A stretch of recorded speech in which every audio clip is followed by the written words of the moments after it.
नमस्कार सबैजनालाई, म हुँ प्रकाश र हाल म दक्षिण कोरियामा एपीएस कामदारको रूपमा कार्यरत छु र विगत 1 वर्षदेखि कोरियामा वाइल्ड लाइफ र स्पेसली बर्ड फोटोग्राफी गर्दै आइरहेको छु। फोटोग्राफी जर्नी अन्तर्गतको यो मेरो दोस्रो भिडियो हो जहाँ म मेरो बसाइ नजिकको एउटा विशाल पोखरी छेउमा आएको छु र आज म यहाँ विभिन्न चराहरूको फोटो खिच्ने प्रयास गर्नेछु।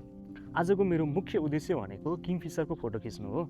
त्यसो त वाइल्ड लाइफमा किङफिसरको फोटो खिच्न एकदमै गाह्रो मानिन्छ र पनि मैले सकेसम्मको प्रयास गरेर हजुरहरूलाई यो भिडियो मार्फत देखाउने प्रयास गर्नेछु। आउनुहोस् आजको भिडियोमा के फोटो खिचिन्छ हेरौँ है त।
यो ठाउँमा चाहिँ मैले लगभग आधी घन्टाभन्दा बढी भइसक्यो एउटै ठाउँमा बसेको।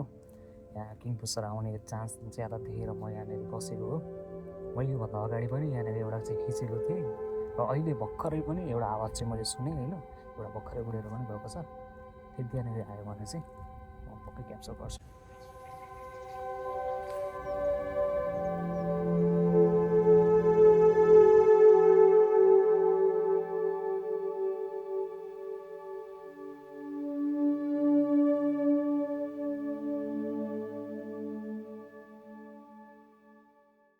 र लगभग 45 मिनट जति कुरे पछाडि मैले फाइनली किङफिसर खिच्न सफल भएँ।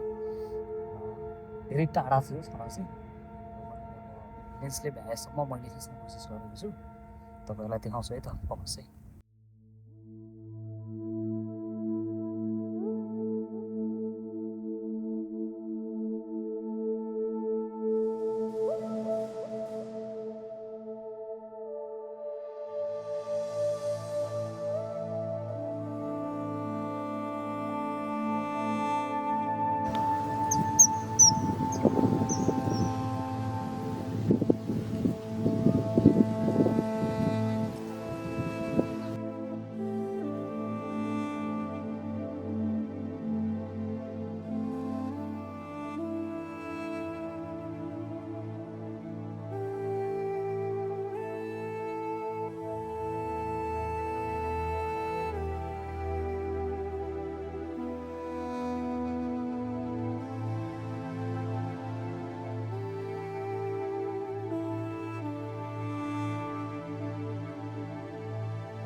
धेरै प्रयास पछाडि बल्ल बल्ल किङफिसरको फोटो खिच्न पाइयो र मलाई यहाँसम्म हेरेर साथ दिनुहुने सम्पूर्णलाई धेरै धेरै धन्यवाद।